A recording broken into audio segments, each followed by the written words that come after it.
This is the X-Zone Broadcast Network, broadcasting worldwide on broadcast affiliates and satellite program providers, including CNN Broadcast Network, Sirius Satellite Network, Star Media, Good News Radio Network, Angel Broadcast Network, Wiki Broadcast Network, and WPBN TV. For more information on the X-Zone Broadcast Network, visit us at www.xzbn.net.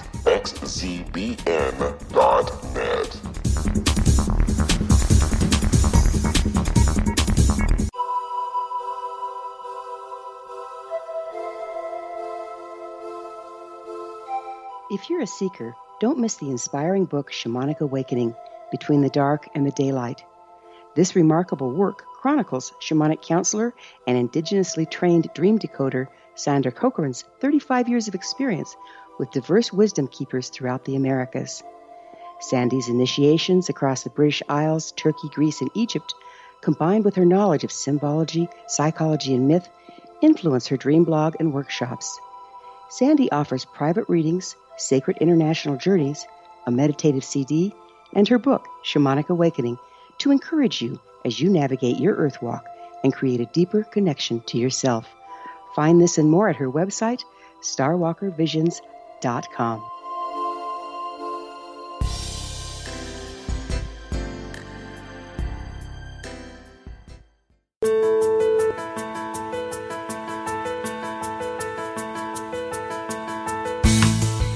Hi, curious minds.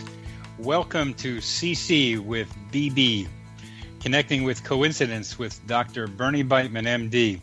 That's me, the only radio show in the world dedicated to the study of coincidences, synchronicity, and serendipity.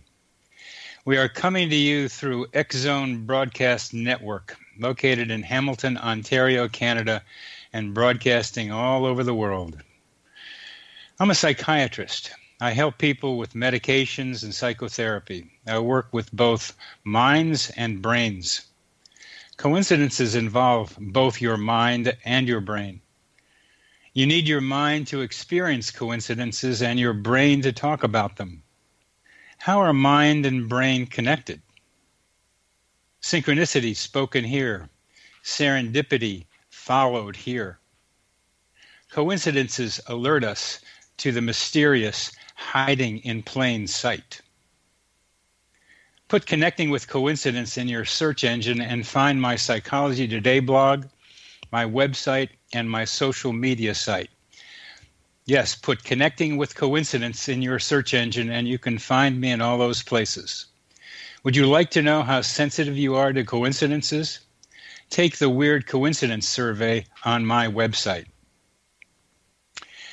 Today we'll be talking with an excellent clinician who is not only a great psychotherapist and a very, very good friend of mine, but also interested in a wide variety of ideas and experiences, including coincidences.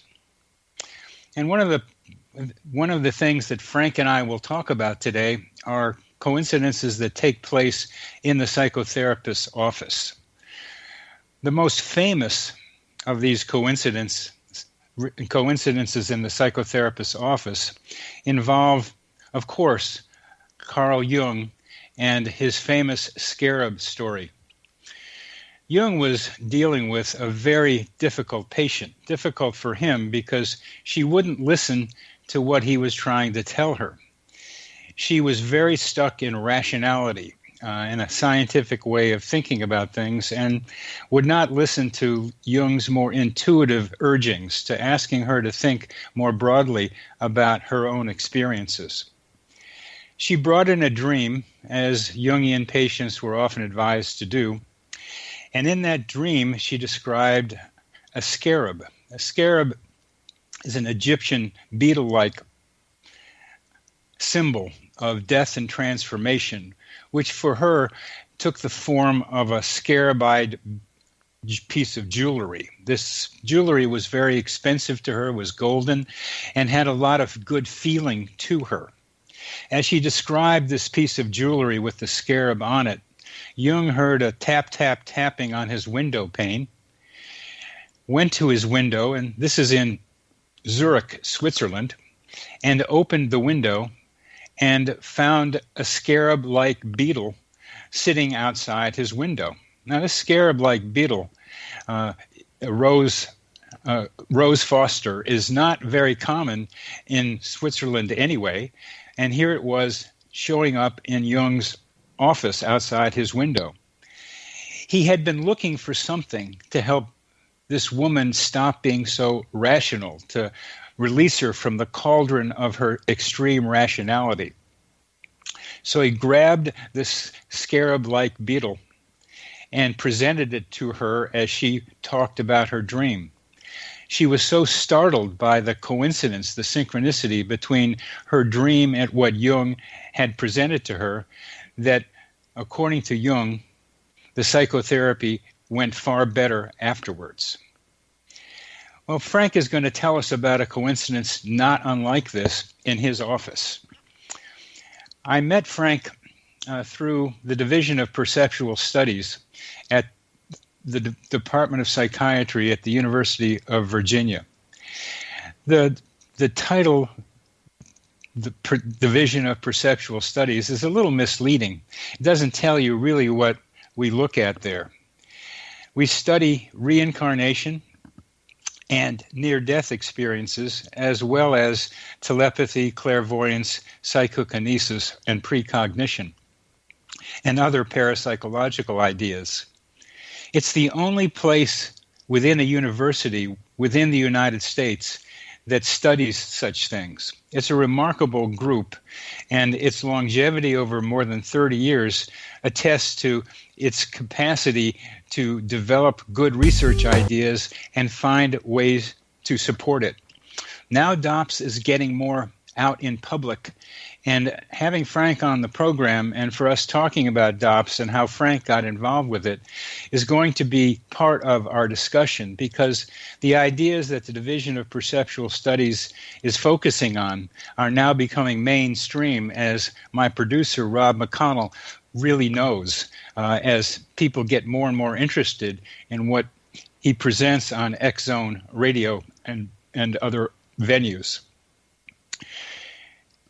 We will be talking, Frank and I, about how he began his interest in the ideas of DOPS and some of his experiences in his early days in developing some of his ideas in parapsychology. So we will after a short break, we will get to be discussing Frank Pasciuti, a licensed clinical psychologist and a very good friend of mine and a colleague at DOPS, and his involvement with synchronicity and parapsychological ideas. This is the X-Zone Broadcast Network, broadcasting worldwide on broadcast affiliates and satellite program providers, including CNN Broadcast Network, Sirius Satellite Network, Star Media, Good News Radio Network, Angel Broadcast Network, Wiki Broadcast Network, and WPBN TV. For more information on the X-Zone Broadcast Network, visit us at www.xzbn.net.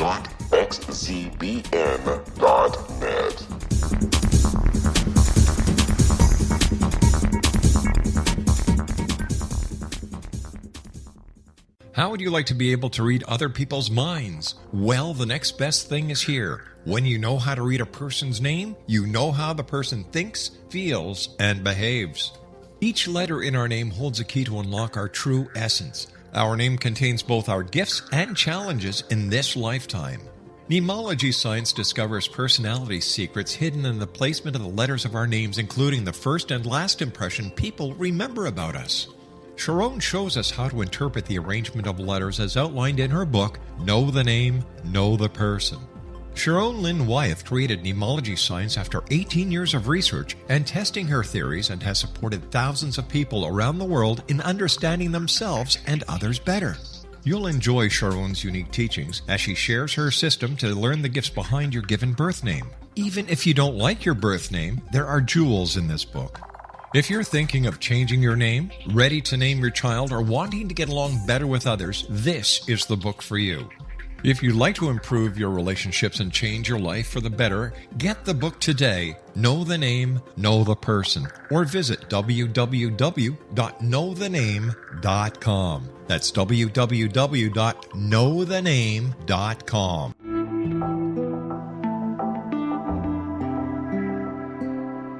Take a step back in time and discover old Florida cuisine at Marsh Landing Restaurant in Fellsmere, Florida. Enjoy delicacies such as frog legs, gator tail, catfish, and swamp cabbage, or enjoy the more traditional cuisine such as hand-cut Angus steaks, ribs, and seafood. Join us for breakfast with a southern flair featuring sweet potato pancakes, biscuits and gravy, and much more. Planning a party? Marsh Landing's private dining rooms can accommodate groups from 8 to 80 people. While you visit, enjoy the historic pictures, artifacts, and stories that line the walls. Marsh Landing is truly a unique experience. Marsh Landing Restaurant, 44 North Broadway in historic downtown Fellsmere, or visit marshlandingrestaurant.com. Marsh Landing, old Florida cuisine at its best.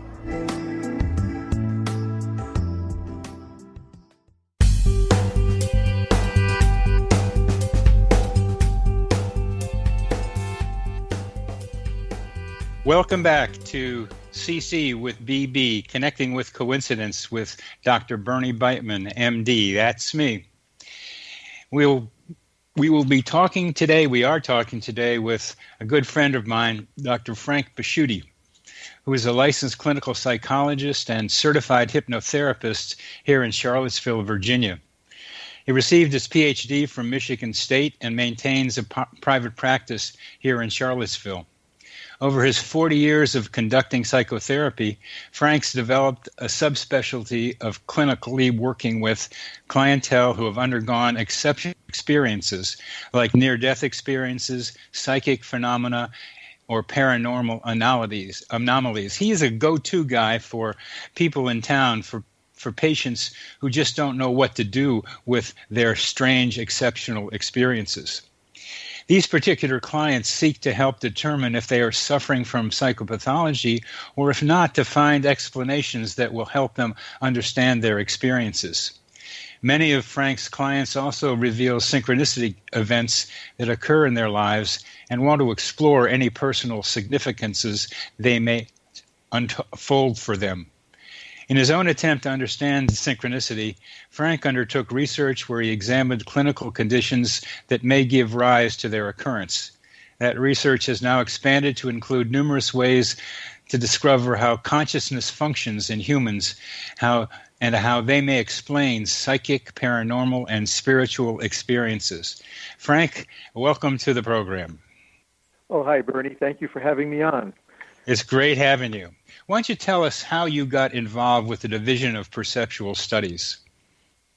Well, I always had an interest in this area of parapsychology, and my early experiences, both in my life and then early on in my doctoral training up at Michigan State University, I had the opportunity of working with a young man who had a near-death experience. This was back in 1978, and the books on near-death experiences were just starting to come into the public's eye.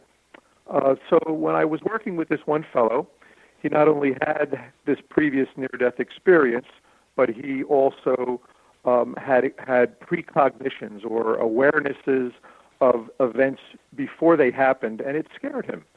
And so he came into our counseling center at Michigan State, and I saw what held the potential to bring together two converging areas of interest: clinical psychology and anomalous experiences. So what happened when I received supervision, because at this time I was still in training, my supervisor had mentioned to me that there was a place in the United States, there were a couple at the time at Princeton and out in California, but she mentioned particularly that the University of Virginia was conducting such research, and that's what first brought my attention to this area. And you ran into Ian Stevenson then, and you had some involvement with him and the rest of the group. What was that like? I did. Well, I eventually made my way to Charlottesville, And about 20 to 25 years ago, I first sought out Dr. Stevenson because I wanted to let him know that I was interested in his research, particularly on reincarnation, but also fascinated by other anomalous phenomena. And for a little background on Ian Stevenson, Ian Stevenson was chairman of the Department of Psychiatry here at the University of Virginia and decided to give it all up. He didn't want to be chairman anymore. And at a fairly young age, in his early 40s, as I remember, he found some money to be able to do what he most wanted to do, which was gather evidence for the possibility of reincarnation, and started DOPS. And that's what Frank walked into. Yes, and I have to acknowledge what courage it took for Dr. Stevenson to do that back in the 60s. There wasn't as much of an open spirit, particularly in academic settings, for investigating these kinds of phenomena. No, it took a lot of courage, and because of that, the need to be insular and careful, DOPS has had to be careful about putting their ideas out. But times certainly have changed, haven't they, Frank? Well, they sure have. It's when I think about the years of the time I'd spent looking into this, even activities like meditation and yoga were still kind of on the periphery of embraced by most people, and I think about just the difference between the 70s and now, how much more they're becoming into the mainstream, and I think it's a wonderful thing. Oh, yeah. And I'm sure some of our audience knows Jim Tucker, who has picked up on Ian Stevenson's work and made yet more popular, more into the mainstream, the study of reincarnation. Yes, Jim has done a great job, and I remember when Jim when Jim started working with Dr. Stevenson, was when I first got more actively engaged with DOPS back in the middle 90s, and Jim has done a wonderful job of assuming that role and also directing DOPS at this time. Yeah. Well, when I came to give my first talk at DOPS in 2009, you were there. We had not met until there, and right before that, as I recall, you had quite an interesting coincidence experience. Why don't you tell us about that? Okay. Well, that was my experience that occurred in my office, and I found it quite fascinating because I was familiar with Jung's scarab experience, and I was also interested in what conditions may exist that create the possibility of a conducive environment for synchronicities or coincidences to arise. Yeah. And some of those appeared to be some of the conditions that get established in psychotherapy. Yes. Heightened emotion, yes, the need for guidance, and things along those lines. But this was heightened emotion. Let's go through that a little more slowly. Heightened emotion, which is often correlated with a need, transition, and people in psychotherapy are often in transition, and they're seeking something. There's something that they need to be able to find an answer to or a result from. So psychotherapy is a condition in which coincidences are much more likely to happen than a lot of other situations because of those characteristics. I agree.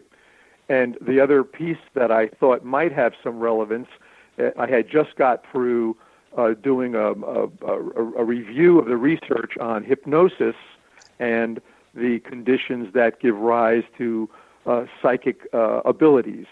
And so, people who have investigated hypnosis and look at the conditions in psychotherapy will often say, even within a given session, whether you're doing hypnosis or not, the heightened attention starts reflecting a hypnotic state. So I became more interested. I mean, I've always been interested in coincidences in my life, and but the one that I had this one day was particularly outstanding. I was working with a young man who was a recent father having trouble in his marriage.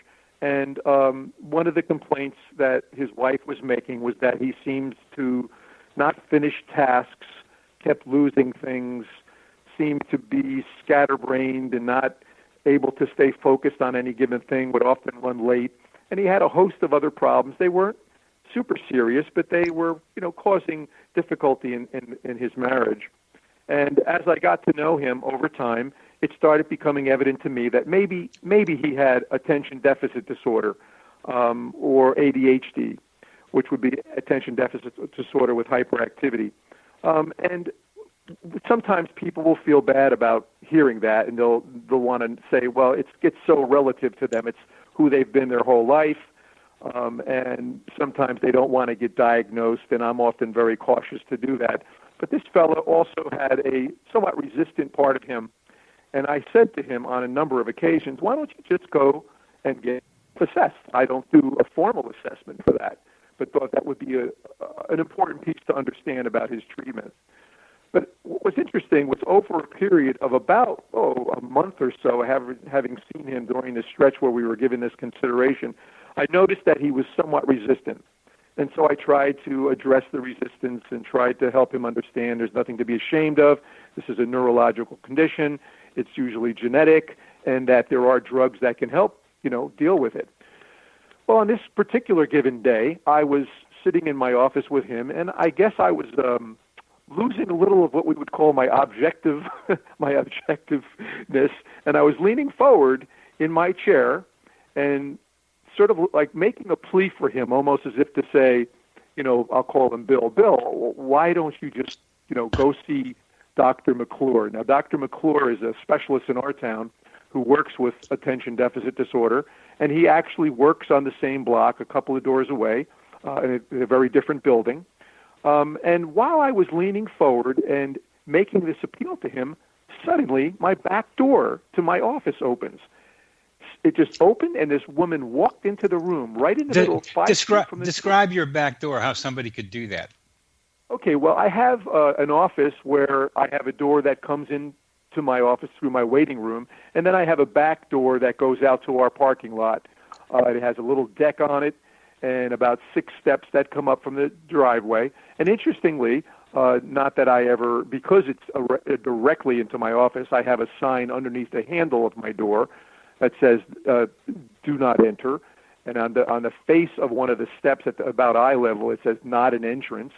And then all along the parking lot, there's about 8 spots. Each of them are identified as belonging to this particular building, as well as another numerical indication that the building is at such and such a place. So anyway, this person came in, walked up the steps. Neither of us were aware of it, but right in the moment I was leaning forward and appealing to him, she opens the door and says, "Is this Dr. McClure's office?" We both looked at each other. First of all, I got up and I was kind of shocked that all of a sudden the sanctity of my office was being invaded. And I sort of got up and I said, no. He's about 3 or 4 doors down in a different building. His building's a 2-story white building. This is a gold building. And, there's where you need to go. And I came back into the room and I looked at him and I said, well, what do you think? And he smiled, and I smiled, and I said, I don't know. I don't want to be like magical thinking, but I think there's a certain possibility that this might be an indication you need to go see Dr. McClure. It does sound like a concrete version of Jung's scarab story. The scarab walked into the office on this occasion. With Jung had to go get the scarab from the window, and this one, the woman came in without being asked and showed up to the guy. What was the effect on your patient? Well, what was funny is I said, wow, she literally missed all the signs. They were all over the place under my door, on the steps and everything. I said, she missed all the signs. She was, and we would assume that she also was probably attention deficit disordered, wasn't paying attention to details, and impulsively just opened the door. Did not knock, by the way, just pushed the door open. It was suddenly in the room. But interestingly, the fellow finally did go. I mean, he did. After that, he went to see, he went to get himself assessed, and he came back, and he came back and sheepishly said to me, he said, I didn't think I was ADD. He said, but I was so ADD on how the results of this test came back. And then all of a sudden he realized it all made sense. He left all these things undone, and he finally started taking, I believe it was Ritalin. He found himself so much more effective at that point. Oh, thank you, Frank. We'll be back after a short break.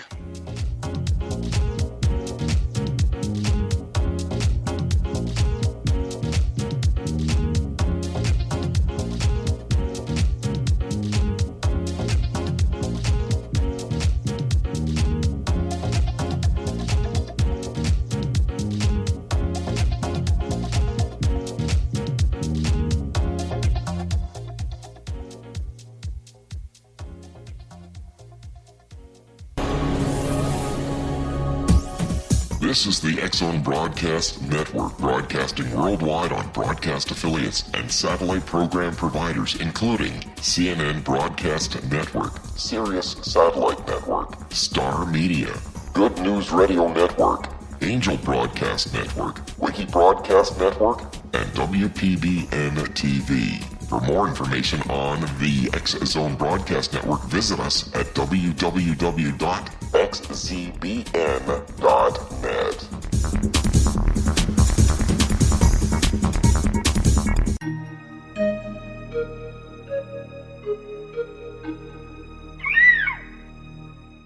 While science pursues fact, magic accesses the quantum level, bridging random facts to form truth. As long as science and magic remain separate and polarized, the truth cannot be known. I'm Gwilda Wiyaka. Join me on the Science of Magic radio program, dedicated to unification and evolution of consciousness. During each episode, I'll be speaking with experienced and respected scientists and mystics. From astrologers to astronomers, from medical doctors to shaman, the scientific method to dowsing and intuition, we'll weave together information from seemingly divergent practices to promote unity and enlightenment. Join me, Gwilda Wiyaka, and the Science of Magic right here on the Mutual Broadcast Network. For more information, visit www.thescienceofmagic.net. Gibbs A. Williams, Ph.D., is a practicing psychoanalyst, supervisor, researcher, and author in New York City. Much of his life has been dedicated to understanding nature and the uses of meaningful coincidences or synchronicities. His radical and original non-Jungian, non-mystical, non-magical theory of synchronicities illuminates much of the fog surrounding this challenging and perplexing topic. His ideas and manners are fresh, presented in a style that is both entertaining and highly informative. He is also an expert on crisis intervention, specially focused on violence reduction for the police and citizens, mastering anxiety, frustration, and stress without the use of medication, and effectively preventing and treating heroin addiction. Dr. Williams can be contacted at his email address at gwwilliamsny11@aol.com or visit his website at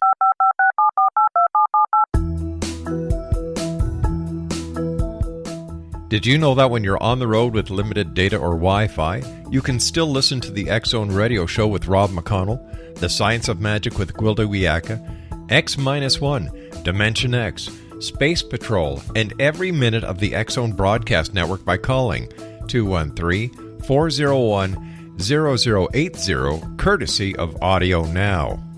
No smartphone, app, or internet needed. It saves your data plan, and it's free if you have unlimited minutes. Call 213-401-0080 to listen on any phone, anytime, anywhere. Remember 213-401-0080 for the best of the paranormal, parapsychology, and sci-fi radio programming anywhere, 24/7, 365.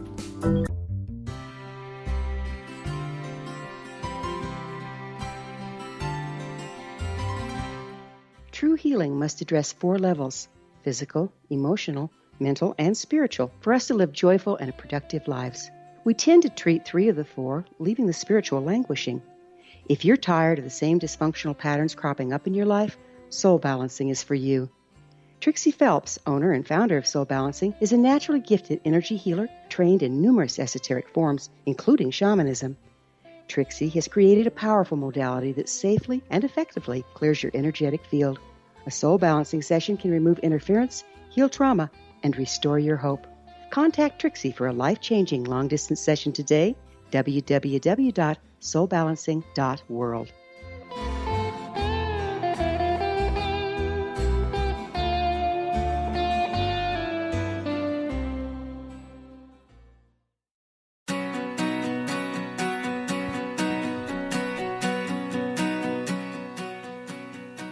Welcome back to CC with BB, Connecting with Coincidence with Dr. Bernie Beitman, MD. My guest today is Dr. Frank Pasciuti, a very good friend of mine here in Charlottesville, Virginia, where we are colleagues at the Division of Perceptual Studies, which, as we've been talking about, studies reincarnation and also near-death experiences, as well as other parapsychological ideas. We just talked about a woman showing up right at the right time with right the right request that helped a patient of Frank's change his mind. And really, what coincidences under the right conditions can do is flip somebody from a yes to a no or a no to a yes. They not only encourage certain decisions, but they provide direction for some decisions. And that's what young Scarab did for his patients, and that's what the woman showing up at Frank's office did for his patient in getting him to go get an assessment for ADHD. Great story, Frank. Oh, glad to share it. Now, you have some other stories, many of them, as we've talked about, but let's hear the one about your AFib and the patient who you hadn't seen for such a long time. Oh, yeah, sure. Well, that was an interesting occasion also. I, back about 25 years ago, came to discover that I had very rare occasion, to slip into atrial fibrillation with my heart. And it's not a lights-out condition, and it was also not a constant condition, but I did notice that for me, there were times if I had some heightened emotional reactions of my own, that my heart would kick into a little dysrhythmia. So describe what that dysrhythmia felt like, please. Well, it feels like, when somebody says your heart skips a beat, you feel that little flutter in your heart. If you see somebody you love or you have a moment like that, I can feel that. But sometimes for me, it stays in that dysrhythmic condition, and it's not an usual sinus rhythm. And, it is a concern if you sustain that for too long a period of time, your heart isn't pumping efficiently, and you have to be careful. And people who have AFib oftentimes will have a certain kind of ablation surgery, or they have to get on a blood thinner so that they don't clot. But for me, it hasn't been. And the full name of it is atrial fibrillation, which means that the atria, the two top chambers of the heart, are vibrating too quickly. They're not pumping in the right rhythm. And as you said, that means you may have trouble getting enough blood to the rest of your system. Correct. And when this first occurred for me, I started suspecting, as I discussed with my cardiologist, that there might be an emotional precipitant, something that precedes it. But in either case, on a couple of occasions, and this is not uncommon for therapists, we're sensitive to the feelings of the people in the room, and we'll sometimes pick up on those, and even have a sense of if somebody comes in fear, or if somebody's sharing a sad story. Sometimes you can feel some of that. I mean, you try to maintain your objectivity, but in attempting to be empathic, you can sometimes feel those feelings. And just to add to that, and those of us who are a little too empathic with our clients, or even out in the regular world, can really be hurt by some of the experiences that we empathize with. We pick up too much of what's going on with them. So this very positive capacity we have of being able to feel what the other person's feeling can become a detriment to us sometimes.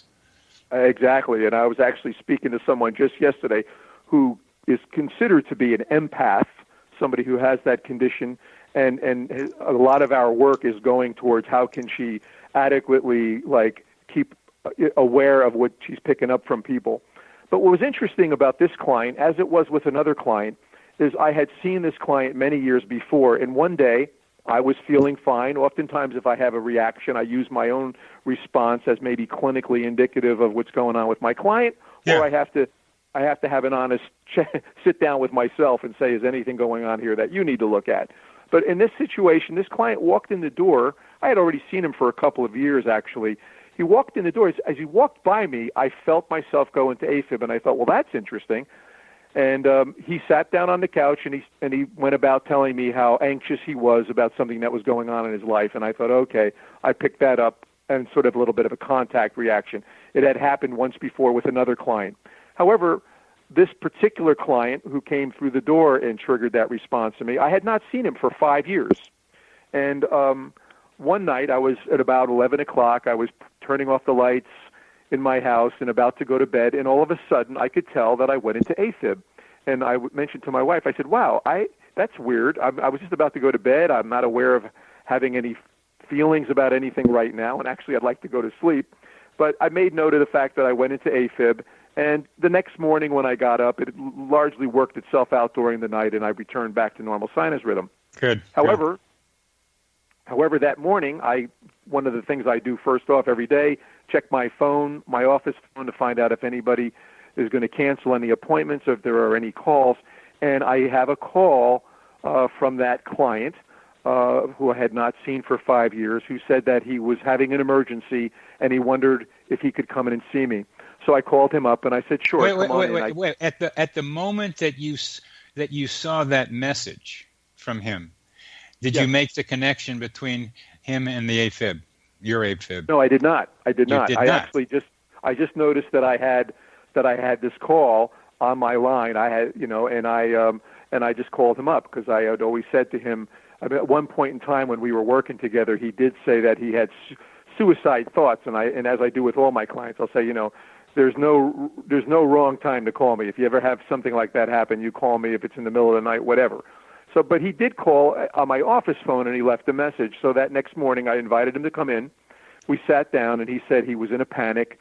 He was in a relationship, and that person very abruptly and in a very harsh way ended the relationship the previous night, and he was basically sitting around his house thinking about taking his life, and in a panic decided to call me. And he said that the call itself helped him just sort of not have to hold on to this feeling all by himself. And I said, "Well, when did you make that call?" Unfortunately, did not have his timestamp on my tape machine to verify it, but he said, "I called you about 11 o'clock last night." And I said, "Well," I thought to myself, "That's very interesting. That was exactly the time I went into AFib." So that was coincidental. Yeah.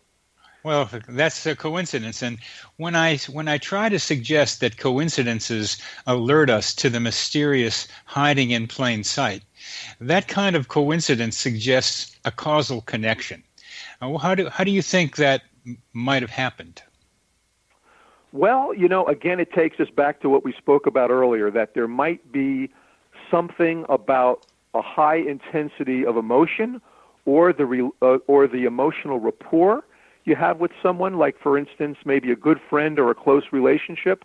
But I also, I can wax philosophic and start thinking about, the idea of mind and how, mind is, there's one mind and consciousness pervades everything, that we're all swimming in this sea of consciousness.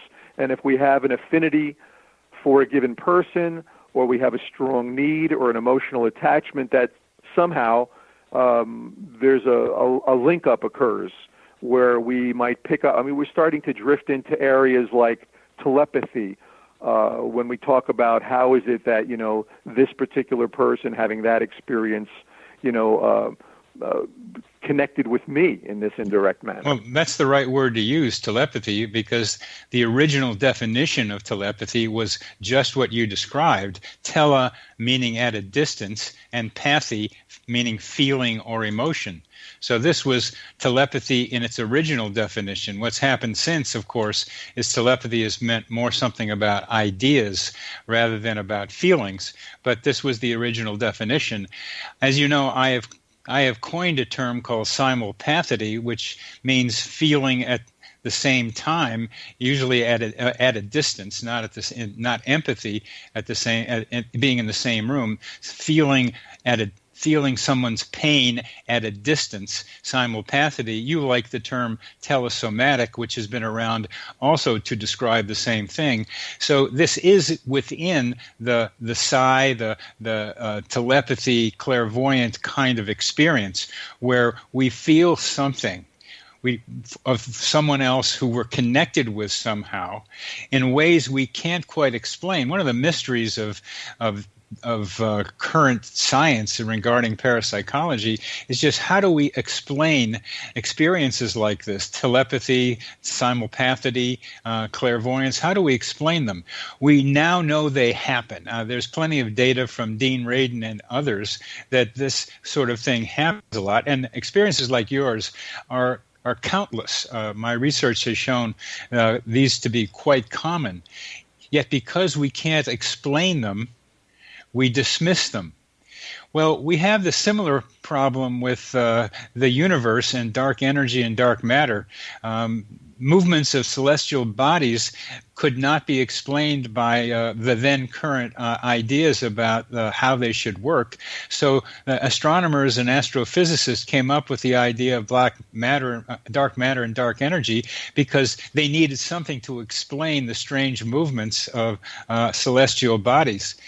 They don't know what dark energy and dark matter is, but they know something's got to be there. And we are in the same place with telesomatic or simulpathity or psi ideas, but because they're about us, because we have specific fixed ideas about how things work and don't, we don't let the mystery in and try to study it more.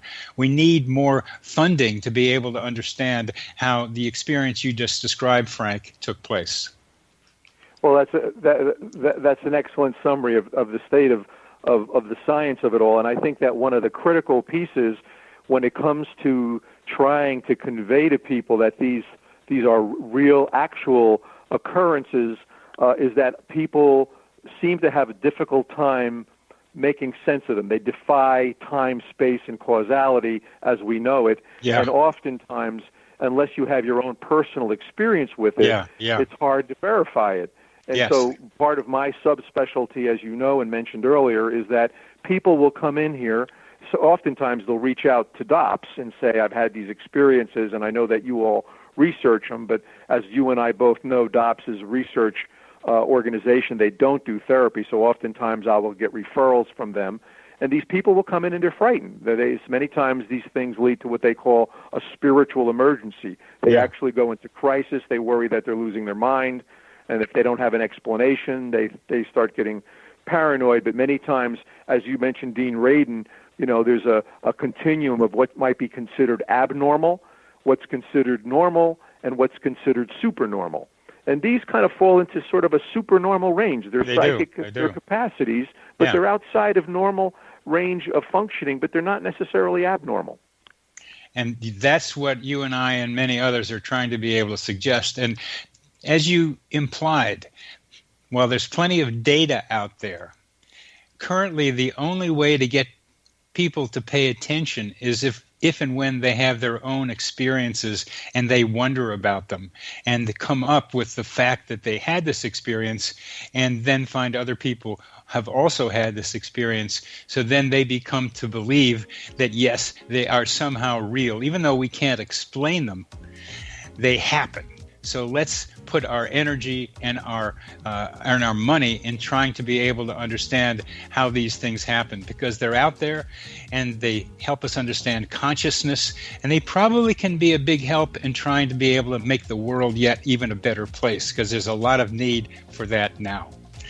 So we will be back after a short break talking with Dr. Frank Pasciuti, and we'll go on to talking about the I Ching and related ideas.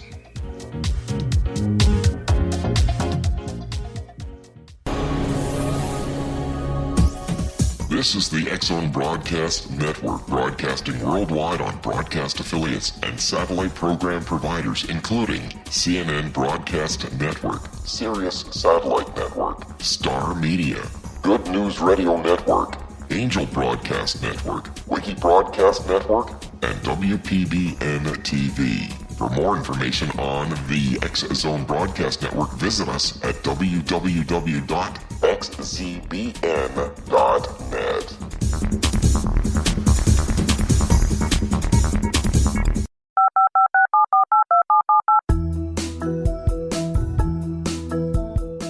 Did you know that when you're on the road with limited data or Wi-Fi, you can still listen to the X-Zone Radio Show with Rob McConnell, The Science of Magic with Gwilda Wiyaka, X-1, Dimension X, Space Patrol, and every minute of the X-Zone Broadcast Network by calling 213-401-0080, courtesy of Audio Now. No smartphone, app, or internet needed. It saves your data plan, and it's free if you have unlimited minutes. Call 213-401-0080 to listen on any phone, anytime, anywhere. Remember 213-401-0080 for the best of the paranormal, parapsychology, and sci-fi radio programming anywhere, 24/7, 365.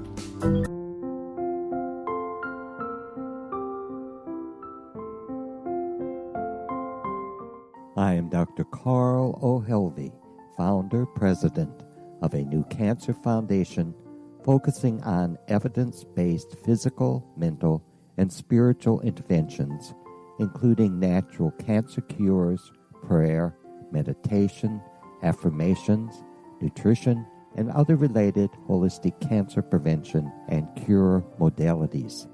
These are used in cancer education, research, and financing care. I ask for your help to continue this important work by donating at www.holisticcancerfoundation.com.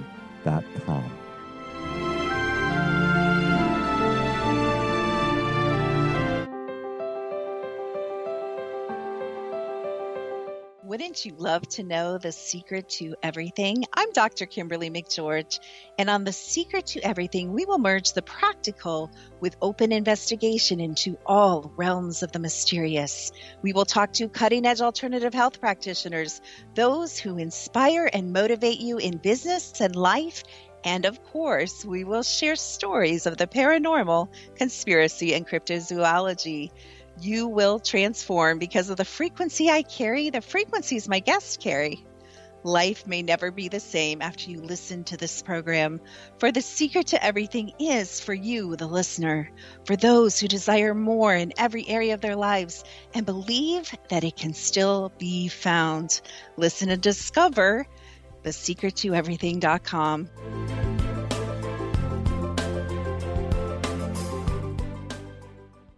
Little children aren't the only ones afraid of the dark. Millions of soldiers return from war zones with PTSD, anger, frustration, fear, and loneliness, much of which surfaces during the darkness of the night. You have the chance to change the lives of these American heroes. Songs and Stories for Soldiers.us provides free MP3 players for these men and women. With a list of 3 million songs in 16 different styles, 100,000 audiobooks, and 30,000 old-time radio programs, every veteran can find something to soothe and comfort them at no cost. All our players contain an 8-hour audio program designed to help veterans fall asleep. With 1,500 plus vets now participating, it's our goal to deliver 10,000 audio players this year. Go to our website at songsandstoriesforsoldiers.us. Help us help a veteran make it through the night. You're listening to the X-Zone Broadcast Network, www.xzbn.net.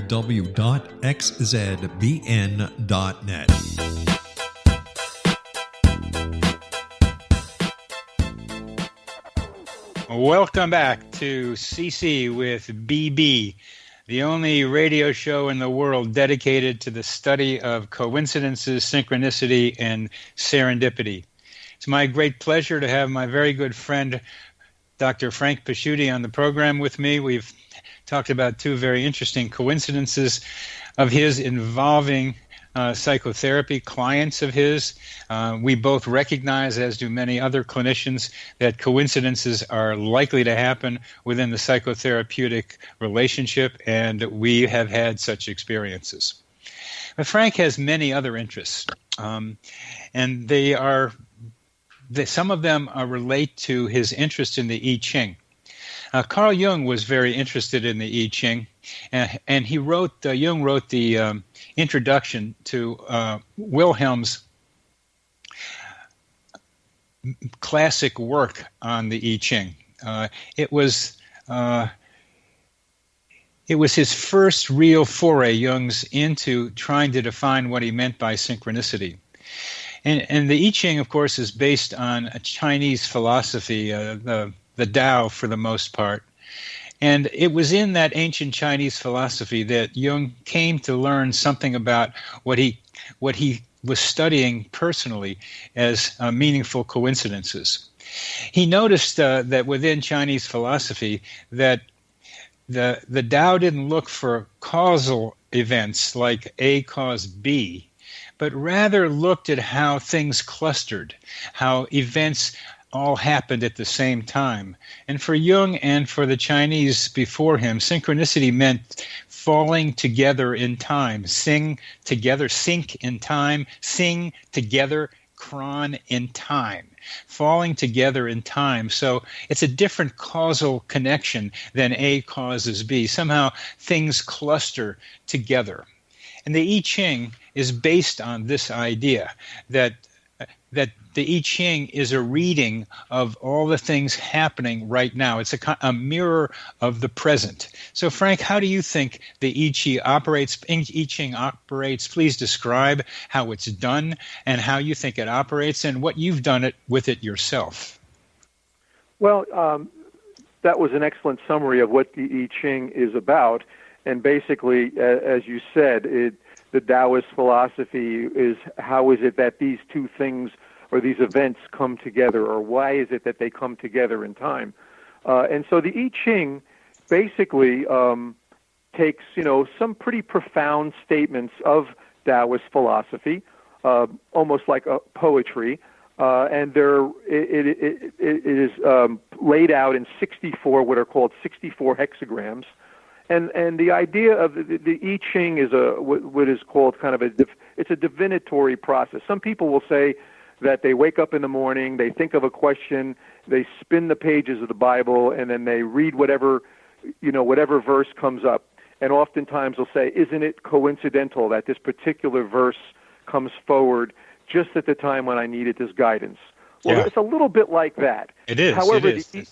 the I Ching has a process where, as Jung noted, that you purposely engage in a coin-throwing technique to assure for the randomness of whatever the numbers that come up will direct you to any one of those 64 hexagrams, and then within each one there are 6 further subdivisions of points that are made in reference to that hexagram. So oftentimes you basically try to sit with yourself and ask yourself, where and in what way you might need some guidance, and you try to affirm that, and then you throw the coins, and then you basically compute which particular hexagram comes up, and then you read it, and as if you were unpacking poetry, you look at it with more of an intuitive eye to see if it stirs in you anything that can bring insight into your question. Yes, yes. And when we go back, as you're talking, to the idea of randomness, the tossing of the 6 coins looks like it's random because you don't know what's going to come up. But it's in that randomness that there is order, and that's the contradiction of all this. That on the edge of chaos, there is order. And this idea has been around now for a while in complexity theory. But you throw the coins, and to me, the way I think about it, and I used to do tarot card readings, is that the Tao is a river that flows through time and through us. And throwing those coins or throwing the cards of the tarot deck is like throwing up a mirror into this river so that we can see what's going on with us in the present. Yes. And what's fascinating about that, as you know, we did some research together. Yes. There are times where it's uncanny that you get a particular hexagram, and the chances of that one particular hexagram being 1 in 64, oftentimes that's called an apposite, which is spelled with an A, different than opposite.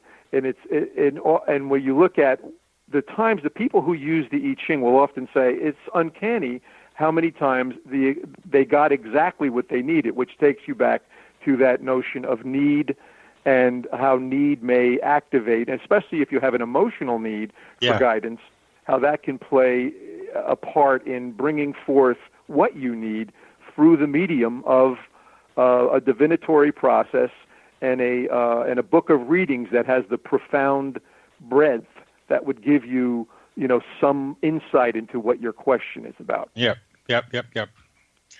So you've used the I Ching yourself. I have, and yes, I have, and it was interesting. to see, and I've kept track of all the questions I've asked for the last 40 years. Really? With hexagram. Oh, I have a detailed account of it all. I just keep it because I feel like on some level it's interesting to just go back and look at where I was 5 years ago, what questions I was asking, and what kind of guidance I was getting. It sort of like provides a retrospective validity measure. But I have felt many times that it prompted within me something that maybe was percolating up from my own unconscious, but I needed to have the activation of the process to bring it into my awareness. Very interesting. It's like a dream journal, or I encourage people to do coincidence journals for the same reason, just to see the consistencies in the patterns. You did some research with the I Ching too, that we published in Psychiatric Annals. And some of we have about less than 4 minutes left. So if you could summarize what you found, and I think of particular interest to me was the personality types that you know so well from the Myers-Briggs that correlated with some of the outcomes. Well, yes, and those psychological types were based on Jung's theory of psychological types. Yes. And it actually evidenced that under controlled conditions with a double-blind protocol, where I helped my client identify a question that really had an emotional significance in their life, and had them throw the coins out with being blindfolded as I was being blindfolded, and then we were randomly given hexagrams from the book that were not generated, along with the one that was generated, and how each of us, after we were familiar with the question, tried to identify which might have been the actual hexagram that was thrown, and beyond chance, we actually did identify that the one hexagram in the 4 that we were given that actually was thrown. But the interesting thing was that certain types did it at an incredibly high level. They tended to be more introverted, which means they were tending to be more attuned to their internal process, like introverts, rather than flowing out like an extrovert might. They were intuitive, which is another form of perception that Jung identified. In other words, they were open to more impressions rather than over-focused on details. They were more likely to be what we call feelers as opposed to thinkers, more tuned to feeling than logic and analysis.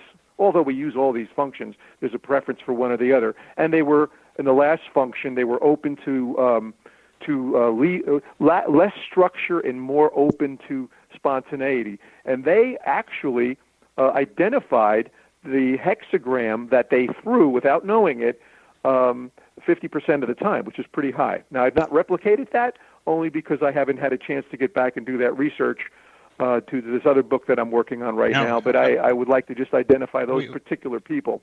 We only have a minute left. That research, or 2 minutes left. This is a research. Let me summarize it. The subject threw the coins and came up with a hexagram, but didn't know what it was, and then was presented with 4 hexagrams and was asked to pick which one did you throw. And they were able to guess pretty well, but the group that you described, which is intuitive, introverted, open to new ideas, and one other thing, and more emotional, I'm going to think, did it about 50% of the time. So there's something about this openness, is what I'm going to say, the openness to things without being too rational, without being too glued to the external things, that makes people more able to pick up that 1 out of 4 hexagrams that they threw. Exactly. So that it starts, even though it's not causative, you start thinking about, are there conditions that are conducive to allowing for the synchronistic occurrence of events to transpire,